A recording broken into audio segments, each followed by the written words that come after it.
Сайн мэцхан уу мөнгө лунаас огта тавтай морил та бүхэндээ Death of Unicorn гэх маш сонирхолтой киног ярьж өгөхөд бэлэн болсон байна. Дэлгэцэндээ ойртон суугаарай.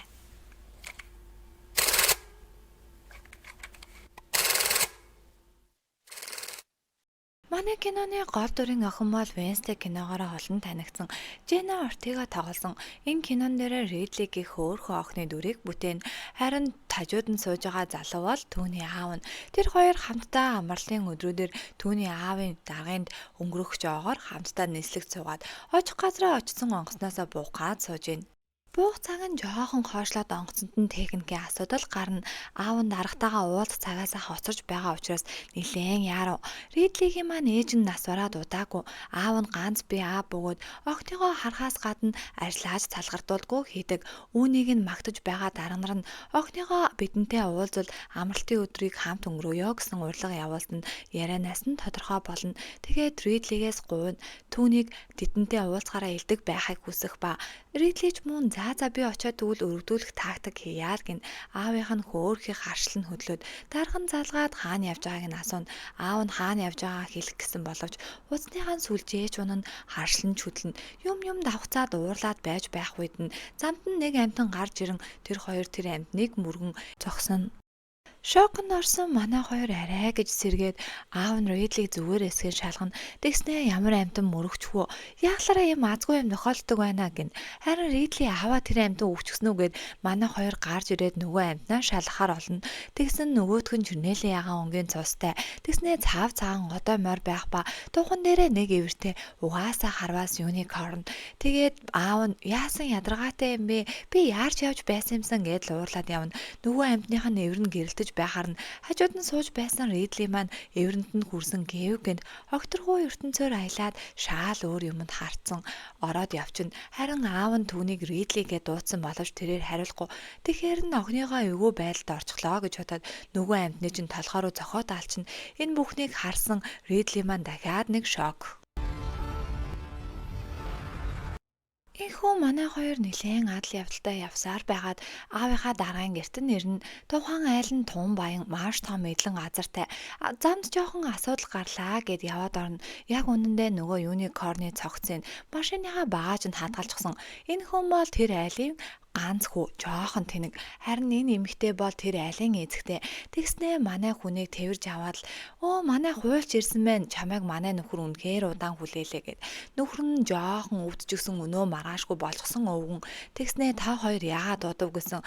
Манай Ридли замдаа юу болсон тухайга нүдэндээ хараастай. Тэгснээ танаа охин яагаад байгаа юм бэ? Муу байгаа мó гэсэн зүгээрээ л гэж авч ийн. Тэгсэн нөгөө тэнэг хүн чиний хацар дээр нэг юм болчихсон байна гэсэн аав нь чи явж угаах хэрэгтэй бахаа гэд манай Ридли угаалганы өрөөнд орно. Нүрээ угаагаа дайрчсан өсвөр насны дээр гардаг нөгөө хитэн батганууд нь нүдэн дээр нь алга болчихно. Аав нь гэрээ контрактаа хийхгээ шилээ зүнгүүд бүрлцээд шилээ авангууд зөөв зүгээр яагаад энэ айлд ирсэн бэ гэвэл энэ баян айлын эцэг нь тун хорт хавдартай өнөө маргаашгүй болчихсон тиймээс эд хөрөнгөө хэрхэн захирхан зарцуулах вэ гэдгээ хуульчаасаа зөвлөгөө авч хамтдаа гэрээ контракт хийх гэж байгаа нь энэ. Харин манай Ридли яагаад ч юм бэ мó хийм хараад нөгөө нэг амтан өөрийг нь дуудаад байгаа юм шиг санагдаад л байж гин. Ингээд санарсандаа аавыгаа дуудаад хоёлаа энэс явах хэрэгтэй тэр амтан намайг дуудаад байна гэхт наав нь энэ маш чухал ажил чи бит хоёрын ирээдүйгч гэсэн төлөвлөж магадгүй гин. Харин ингээд ярьж байхад нь гадаа машин нь дуурна. Хүмүүс юу болоод байгаа гайхацгаан бүгдээрээ гарч ирнэ. Ингээд машин руугаа ойртоод ирсэн.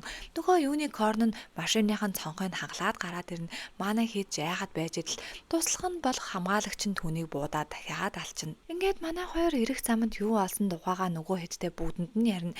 Тэр айлын тэнэг хүн ээжээ нь ямаа бололтой гэсэн манай Ридли энэ бол юникорн тэнэгмэн л гин.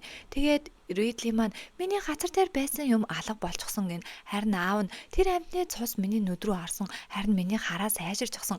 Тиймээс энэ ховор амьтан маш сайн мундаг цустай бололтой.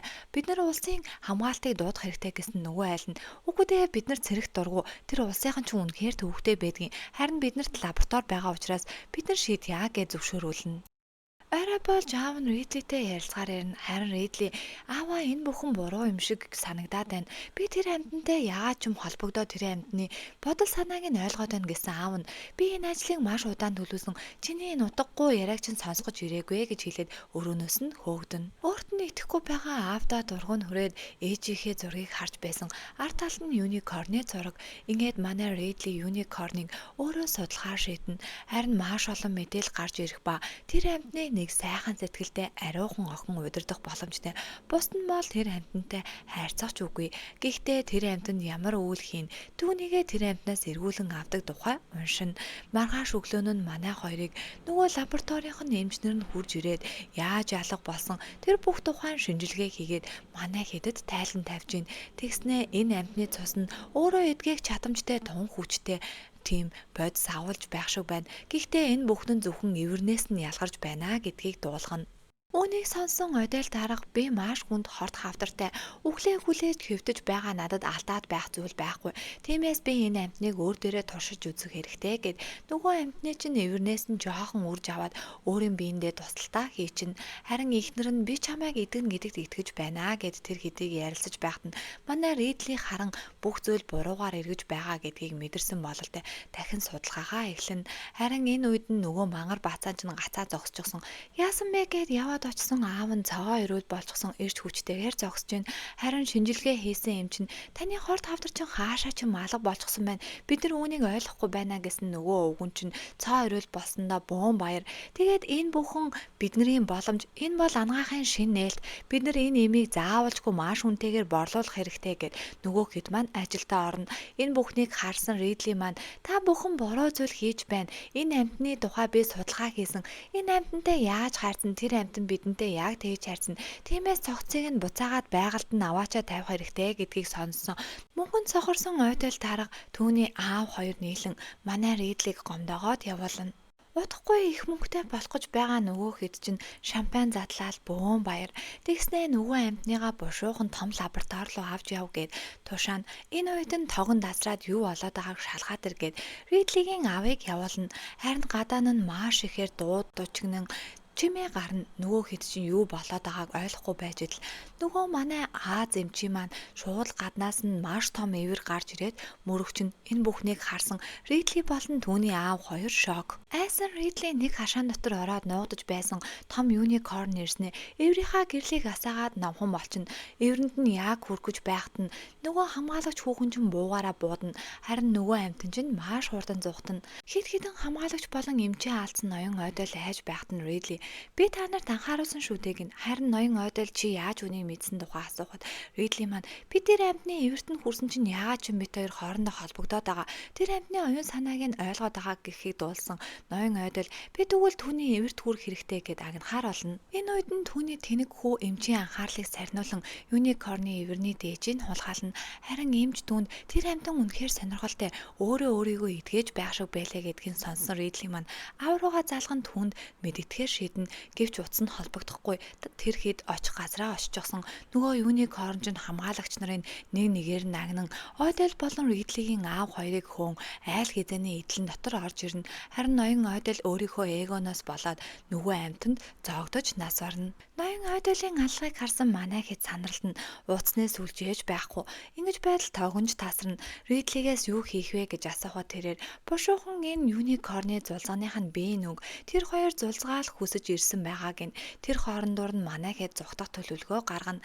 Нөгөө зулцгааных нь бие нь эмч хүүхэн аваач зүгнэ. Гэхдээ юникорны ээж аав нь тэр эмч эмэгтэй зүгээр орхисонгүй мэдээж алчна. Мангар бацаан юникорны нунтгалсан эврийг сорон тэр хоёр Ридлиг хүсэж ирсэн. Тэдэнд түүнийг өөх хэрэгтэй хэмээн тэр хэдийг маргалдаж байхад юникорн байшин руу нэвтрэн. Харин ээж хүү ойдол нар нэг давхарт нуугдах бол хоёр давхарт Ридли аавтайгаа аав нь түүнээс уушлалт гун түүн итгээгүүдээ харамсаж түүнд хэрэг хайртайгаа хэлнэ.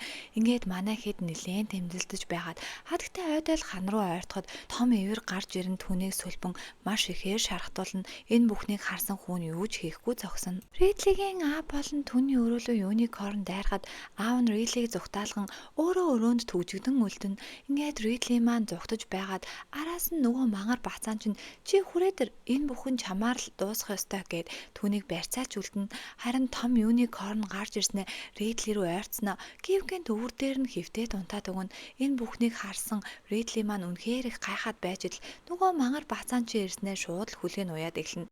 Энэ үед нь Ридлигийн аав нөгөө юникорнтой ирнэ. Мангар бацаан битгий хамаагүй үйлдэлхий бүх юм миний хяналтанд байна гин. Юникорн ирснээ Ридлигийн өвөр дээр шууд хөвтөд унтаад өгнө. Энэ бүхнийг харсан аав нь үнэхээр их гайхна.